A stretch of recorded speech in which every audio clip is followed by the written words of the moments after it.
the streets of Melrose Park to the trading floor of the Merc.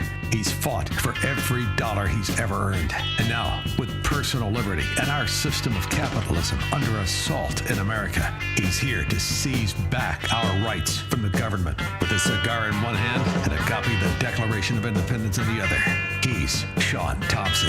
And this is the Sean Thompson Show. Some folks are born made to wave the flag. Yes, Squirrel. I know I'm back.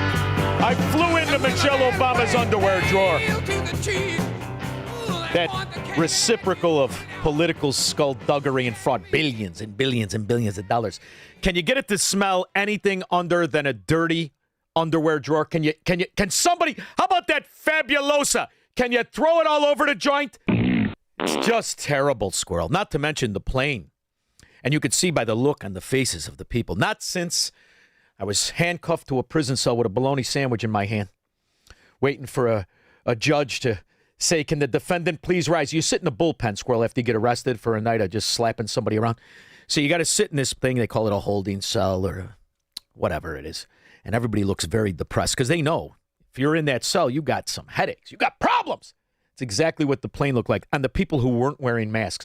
There are still morons out there, still, with the frickin' mask on, the slave plate, which is, I thank them for wearing it. Number one, by the look of the Democrats that are riddled in scandal, like this new bimbo, what's her name, Amy Briel, drugs and dope, she's hitting on other women.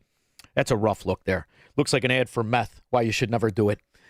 They're saving a lot of people visual torture by looking at their Democrat faces, but they're also identifying themselves as the people who are responsible for these thieves and these imbeciles and these frauds. Now, should we start locally? Why not? We're on a Chicago bin. When you elect, allegedly, when you put somebody in a representative position, they should understand just basic stuff. You don't have to get real deep. I mean, after all, you're Democrats, and you're really good at nothing except failing and then begging and pretending to be a victim. But here's how money works, morons. When you pay more for something, that's bad. When you pay less for something, that's good. We'll start small, because I'm talking to Chicago Democrat morons. Mayor Brandon Johnson says he has a plan to bridge Chicago's growing budget gap, but city council members remain skeptical. WGN political editor Taman Bradley is here now with the latest. City council members.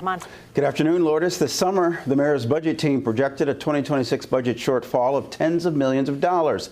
The mayor says he's come up with a fix, and his plan does not require city council approval. Now, before you listen to this simpleton with that faux hawk that he spends $37,000 a year to look stupid like Marvin the Martian, only the faux hawk's a little askew, you frackin' moron.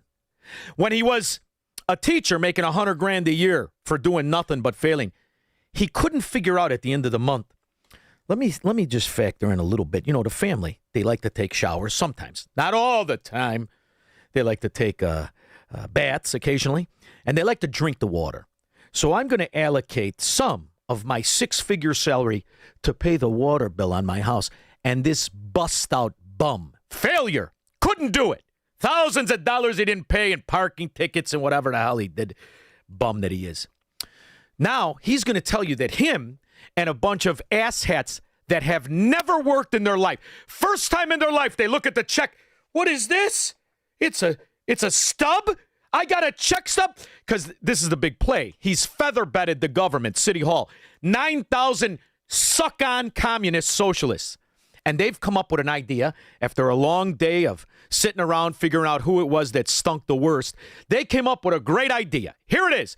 This is all the brain power on the 5th floor of City Hall. You ready, Squirrel? Strap in. It's riveting. Today, Mayor Brandon Johnson announced a plan to close the 2026 budget gap, and he blasted his city council opponents. Today, I'm grateful to share that my administration has identified a pathway forward to close the projected $85.1 million budget shortfall. Close it. For fiscal year 2026, which was created by members of the corporate caucus. The mayor plans to refund members of the corporate caucus. See, he spits out those words. And then the simpletons that never were taught to read by his fellow teachers, never were taught to do math. They go, You know what that means? You frickin' moron! Who built the city, dummy? Socialists and communists or simpletons such as yourself? And the answer is none of the above. Normally, people this stupid live under the city, like the tens of thousands of roaches right now that are existing on the public nipple. Finance eligible city bonds, which he says would lower overall debt service costs. And if necessary, Mayor Johnson says the city will tap into remaining COVID relief money. Johnson blames the budget shortfall on revenue backed by a rebel group of alders. From the beginning, our administration warned that this so-called alternative budget relied on speculative, untested revenues that were not guaranteed to. So he's going to refi the bonds. That's his big play. Going to refi. Just for argument's sake. I don't even have to call my round mound of refi David Hochberg, although I could. And anybody with an IQ over 60 who's ever lived in the real world or understands anything about any kind of money knows that right now, debt is at a 21-year high. Meaning, all debt across the board, for you to go and borrow or refi, you're at about a 21-year high. Now, there may be special deals inside of short-term borrowing where it's not exact, but we're talking about tens of millions, hundreds of millions in debt, and there is no special deal.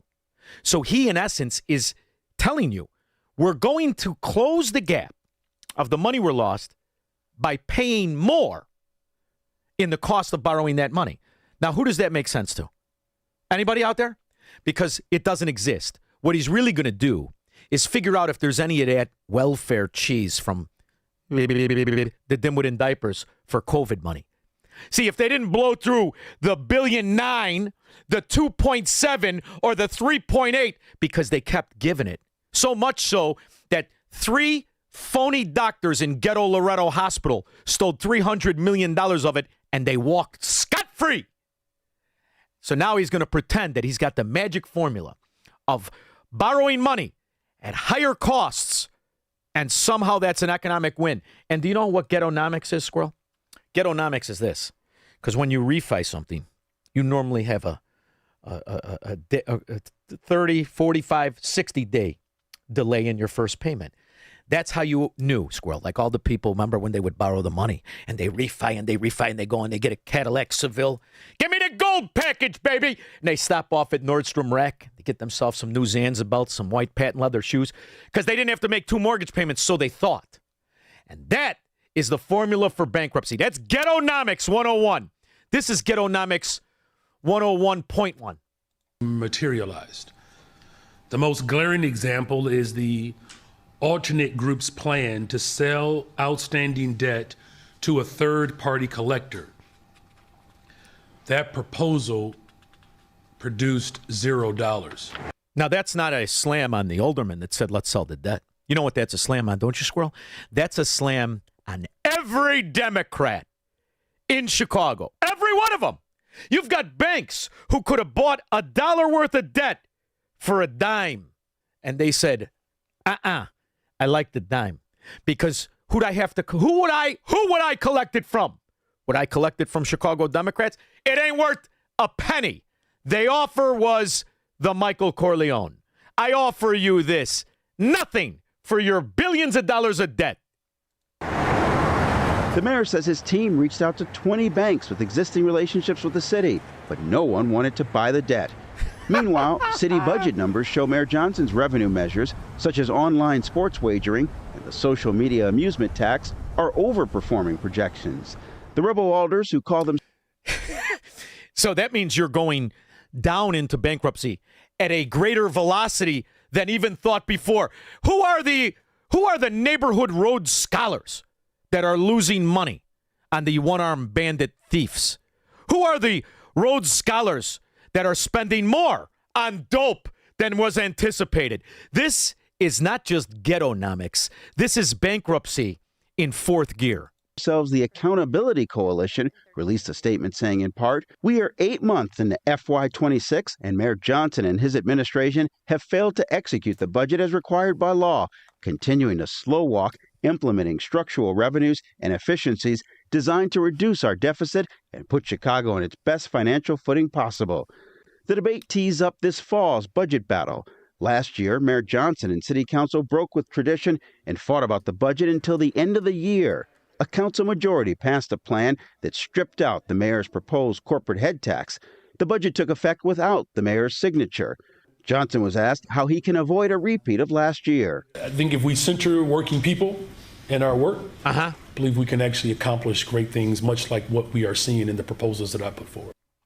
You'll pay more for everything. Fewer people will exist in the private sector. More businesses will close. Ghettonomics is a pathway to absolute and total destruction. Just ask the Soviets. Ask the Havana Cubans who can't turn on a fracking light bulb.